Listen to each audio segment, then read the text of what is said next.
नमस्कार, हर हर महादेव साथियों।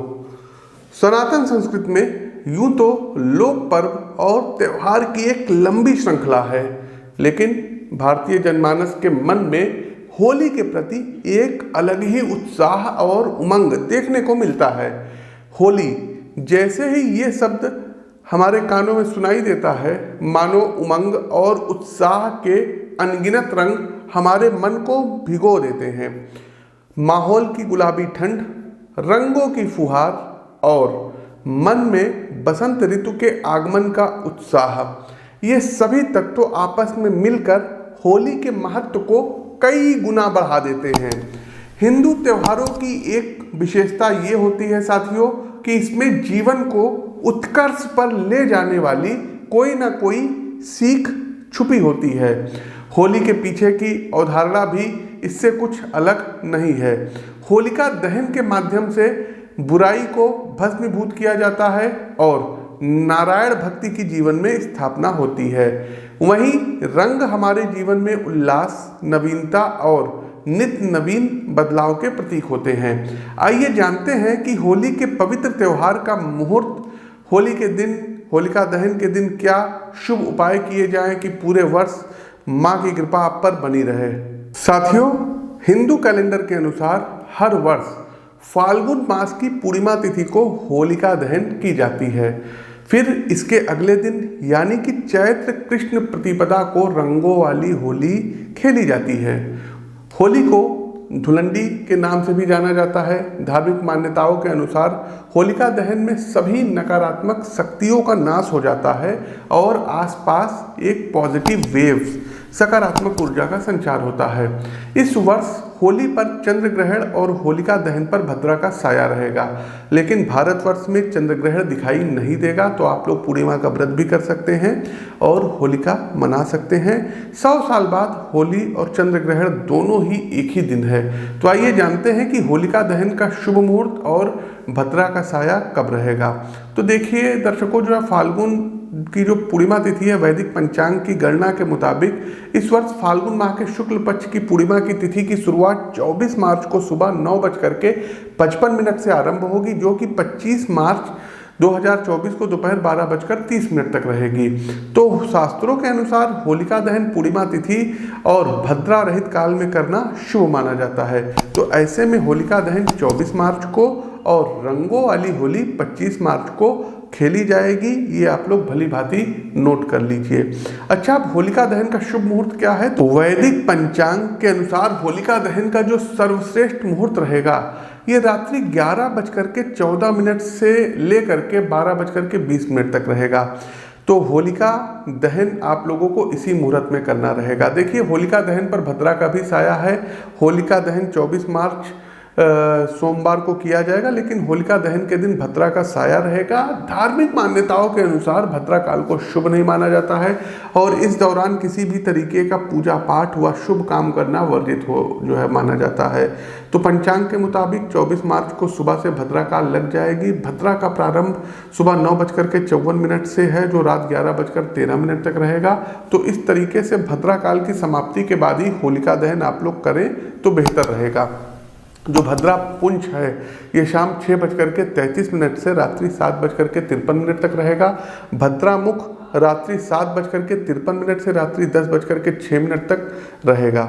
फिर हम दर्शकों आप लोगों को बता रहे हैं कि चंद्र ग्रहण है, लेकिन भारत में ये चंद्र ग्रहण दिखाई नहीं देगा, इसलिए भारत में इसका सूतक भी मान्य नहीं है। तो इस चीज़ का आपको ध्यान रखना है और अच्छे से आप लोगों को होली मनाना है। आपके होलिका दहन के साथ साथ ना आपके अपने अंदर के भी जो क्या कहते हैं, अधर्म है, अनीति है, छल है, कपट है, लालच है और अनीति का काम करते हैं, अधर्म का काम करते हैं, इसको भी जलाने का आप लोग प्रयास करिए। होलिका दहन के कुछ उपाय हैं जिनको आप कर सकते हैं।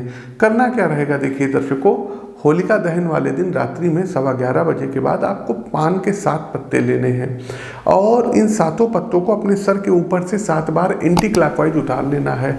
और होलिका दहन के समय जब आप एक राउंड लेंगे होलिका दहन का, तो एक पत्ता डाल दीजिएगा परिक्रमा करते हुए।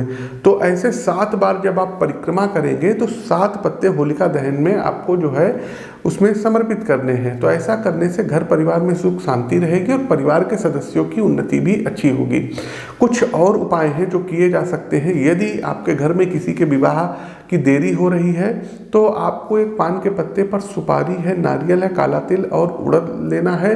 और जिनका भी विवाह नहीं हो रहा है तो अपने बच्चों के ऊपर से 7 बार उल्टा एंटी क्लॉकवाइज घुमाना है और होलिका दहन में समर्पित कर देना है, तो उनके विवाह के मार्ग प्रशस्त होंगे।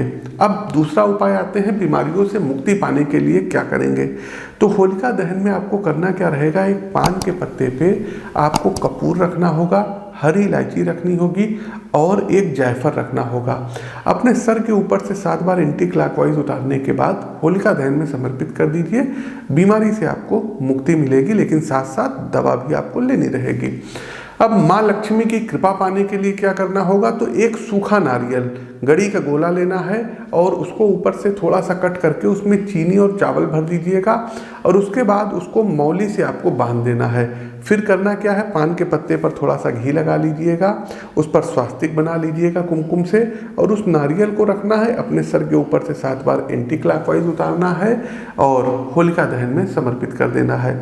इसके अलावा साथियों, घर में सुख समृद्धि के लिए आपके घर में अनाज होंगे, गेहूँ होगा, जौ होगा, चने की हरी बालियाँ होगी, इन सबको लेकर के होलिका दहन की पवित्र अग्नि को आपको समर्पित करना है। अच्छा, जो छात्र वर्ग हैं ये मतलब लाभ पाने के लिए पान, नारियल और सुपारी को होलिका दहन की अग्नि में आप समर्पित कर सकते हैं। घर में सुख शांति के लिए हमने आपको बता दिया। अब आते हैं ग्रह क्लेश दूर करने के लिए। जी हाँ, सबके घर में कुछ ना कुछ क्लेश लगी रहती है। तो जब होलिका दहन हो जाएगा, वहाँ की राख ठंडी पड़ जाएगी, तो एक लाल रंग के कपड़े में आपको थोड़ी सी होलिका की जो है क्या कहते हैं, होलिका दहन के बाद जो राख होती है उसको आपको रखना होगा और उसके बाद एक तांबे का सिक्का लेना है, उसमें 7 छेद आपको करने हैं और उस तांबे के सिक्के को होलिका दहन की राख के साथ लाल कपड़े में बांध करके अपने तिजोरी में आपको रखना होगा। इससे घर परिवार में बरकत होगी, आर्थिक तंगी दूर होगी, साथ ही साथ दर्शकों माँ लक्ष्मी का प्रादुर्भाव आपके घर में होगा। इसके अलावा कौड़ियाँ लेकर के भी आप होलिका दहन की राख के साथ लाल कपड़े में अपने घर के तिजोरी में स्थान दे सकते हैं, धन का आगमन रहेगा। तो ये कुछ उपाय हैं जिनको आप होलिका दहन वाले दिन कर सकते हैं और अपने जीवन में उन्नति और आनंद का मार्ग प्रशस्त कर सकते हैं। हमारा प्रस्तुतिकरण कैसा लगा कमेंट बॉक्स के माध्यम से अवगत कराइएगा। नए हैं तो चैनल को सब्सक्राइब करें, बेल आइकन दबाएं। अपनी वाणी को विराम देते हुए ज्योतिष के इस मंच से मैं पंडित आशीष वत्स आप सभी प्रबुद्ध साथियों से विदा लेता हूँ। नमस्कार, राम राम।